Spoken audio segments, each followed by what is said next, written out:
asalaamaaleykum asalaamaaleykum wa rahmatullahi taala wa barakatuh seen mbokk Babacar Gueye moom mooy dellu si waxtaan bi ñu sumb si mbirum décentralisation te ñu ngi toll woon au niveau des assises de la décentralisation. Donc suñu première vidéo yi ñuy def ñaari vidéo yi ñuy def si assises yi dañ ko consacré woon si le cadre institutionnel, organisationnel et juridique. On avait dégagé l'état des lieux, def benn diagnostic bu ndaw ak certaines propositions et des recommandations issues de cette assise-là, de ces assises. Donc ñu ngi war a continuer si waxtaan bi pour jukki rek quelques aspects du cadre financier. Vous savez que au niveau des collectivités territoriales, l'un des défis majeurs, c'est le financement des collectivités territoriales. Parce que comme on dit, c'est le nerf de la guerre qui permet quand même aux collectivités territoriales d'avoir les ressources financières nécessaires pour conduire leur développement local ou territorial. Donc si cadre bi dinañu joxe quelques éléments repères et ce qu'on a constaté c'est que ces éléments-là ce sont les fondements même de la mise en place de l'acte 3 de la décentralisation. Bu ñu tollee ci acte 3 di ngeen gis toutes les problématiques soulevées dans les assises de 2008 se retrouvent vraiment dans l'acte 3 de la décentralisation. D'abord, le premier constat, c'est au niveau de la fiscalité locale, avec ce qu'on appelle l'étroitesse de la fiscalité et la mobilisation en question. C'est-à-dire, on a constaté qu'il y a un nombre limité d'impôts et taxes affectés aux communes et aux communautés rurales. Donc, la plupart des impôts étaient concentrés au niveau central. Loolu bu ñu ñëwee ci acte 3 dinañu gën a mun a développer avec le code des collectivités territoriales. Il y a aussi le niveau peu performant des recouvrements relève de la complexité et de la lourdeur des procédures d'imposition, de recensement et de recouvrement. Loolu, c'est inhérent même à la configuration des collectivités territoriales parce que les capacités d'intervention des collectivités territoriales se manifestent dans ces aspects-là. C'est-à-dire les collectivités n'ont pas cette capacité technique, n'ont pas vraiment ces compétences, ces ressources humaines pour prendre en charge le recouvrement du fait de la complexité. C'est purement technique. L'autre point, c'est la non-implication des autorités administratives. Boo xoolee dans le déroulement, surtout dans euh, la prise en charge de la collecte des impôts, donc il y a pas d'implication des autorités et aussi la non-participation des services des collectivités locales dans le processus d'imposition. Donc, il n'y avait pas à ce moment-là des, des, des entités dédiées vraiment à la collecte et à la prise en charge des impôts locaux. Donc, les collectivités étaient laissées à elles-mêmes. Et jusqu'à présent, ce sont ces tares-là qui les poursuivent. Da ngay dem, actuellement, il y a la mise en place des commissions fiscales, mais qui ñu ngi jànkoonteeg ay problèmes yoo xam ne kenn mënu ko wax. C'est-à-dire du point de vue de l'organisation, du point de vue de l'accompagnement, ainsi de suite. Donc, les services qui étaient censés les accompagner au niveau des collectivités territoriales, donc, bon, prennent le pas, donc, pour prendre en charge cet accompagnement-là.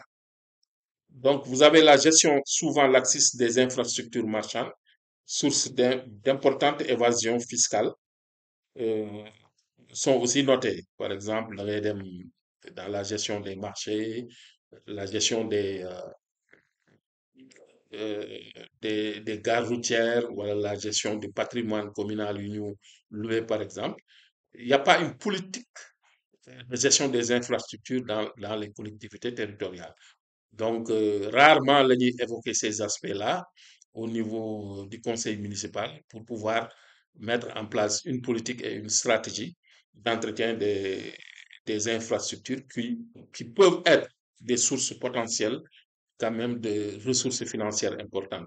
Maintenant, loolu yëpp lu ko waral, c'est-à-dire il y a au niveau technique, euh, l'organisation de la fiscalité, par exemple, on peut noter la concentration de la chaîne fiscale, donc au niveau central. Donc, il n'y a pas de place aux collectivités territoriales. Et ils ont toujours réclamé l'introduction de des collectivités dans la chaîne fiscale pour que nous pour qu'elles puissent vraiment petit à petit se forger des compétences pour gérer ces aspects-là. Des causes économiques sont surtout dans les communes rurales où la solvabilité est très difficile, où les capacités financières des contribuables laissent à désirer. Donc, ce qui fait que bon, la performance n'est pas au rendez-vous au niveau des collectes, ainsi de suite.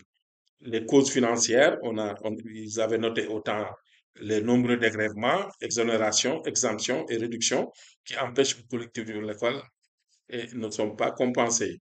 C'est-à-dire les décisions sont prises à haut niveau euh, qui empêchent vraiment l'optimisation de la collecte des ressources financières. Il y a aussi des causes sociopolitiques. Par exemple, les contribuables manifestent de plus en plus de résistance à s'acquitter de l'impôt. C'est ce qu'on appelle l'incivisme fiscal. Et ça se note même au niveau central, au niveau de l'État. Les gens ne sont pas prêts ou bien sont poussés à payer les impôts, mais d'une manière spontanée, ils le font difficilement. Et ça aussi, on le retrouve dans les collectivités territoriales et il appartient vraiment aux autorités de faire quand même une sensibilisation approfondie pour convaincre les citoyens que investir ou bien contribuer au niveau des impôts donc est une opportunité pour pouvoir améliorer leurs conditions de vie. L'autre point, c'est le transfert financier de l'État. Au-delà des ressources propres, l'État transfère certaines ressources financières, mais qui a aussi quelques problèmes qui sont soulevés. C'est-à-dire, vous avez le non-respect des dispositions légales sur les mécanismes d'alimentation, surtout avec les taux d'indexation du Fonds d'équipement des collectivités territoriales sur la TVA, donc qui est à un taux extrêmement faible, voire 2% à 3%, même en deçà. Donc, alors que les organisations au niveau sous-régional ou bien régional, donc recommandent quand même d'aller jusqu'à 30%, ce qui ici au Sénégal n'est pas le cas. Donc vous avez aussi des utilisations non conformes de ces, de ces, euh, de ces non conformes de ces ressources, par exemple, qui vont ailleurs que sur les besoins directs des populations. Donc, autant les gens avaient pour les fonds de dotation euh, de la décentralisation, prenaient en compte le budget des agences régionales de développement ARD, les salaires des assistants communautaires, les indemnités de représentation des présidents de conseils ruraux. Pour le fonds d'équipement des collectivités territoriales, vous avez les critères d'attribution qui n'étaient pas généralement respectés et il y avait des problèmes aussi dans les procédures de gestion. Il y a le retard dans la mise à disposition des fonds, donc au niveau des collectivités territoriales, et le manque de suivi et d'évaluation de l'utilisation des fonds, voilà, de ces collectivités territoriales. Alors, l'autre point, c'est au niveau de la décentralisation du BCI, appui budgétaire et péréquation. Donc, les gens avaient autant vu que cette décentralisation visait, était dans- l'objectif visé, c'était d'associer davantage les collectivités locales dans l'exécution financière et technique des dépenses en capital inscrit dans la loi de finances, qui relève des missions traditionnelles des ministères sectoriels. Alors, ce point, par exemple, au niveau des compétences transférées, comme en éducation, santé, sport, loisirs, ainsi de suite, et même aménagement, hein, urbanisme, il était question quand même de transférer des ressources aux collectivités au niveau du BCI pour permettre quand même aux collectivités territoriales d'avoir une prise sur l'investissement et quand même d'être autonome dans ces genres. Par exemple, la construction des salles de classe, la construction des postes de santé et des centres de santé dans les communes pouvait vraiment revenir aux collectivités pour qu'ils puissent quand même, avec l'expérience, avoir vraiment de l'expérience dans ces domaines-là.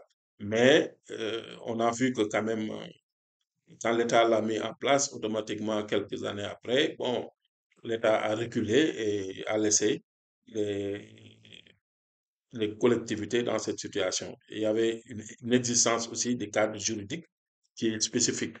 La non-réalisation des préalables, il fallait réviser le code des collectivités pour permettre quand même de légiférer. L'absence d'une instance ad hoc de suivi, donc pour permettre quand même aux collectivités, euh, une fois les fonds transférés, donc d'être suivis et encadrés pour la mise en œuvre.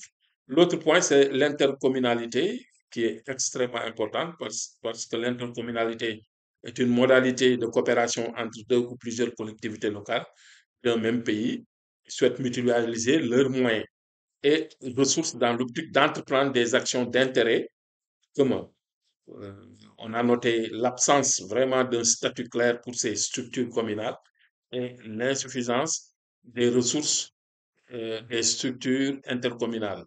Et au-delà de ça, vous avez aussi une autre possibilité sur la coopération décentralisée. La coopération décentralisée euh, peut, peut aider vraiment les collectivités territoriales à chercher d'autres ressources avec des partenaires extérieurs.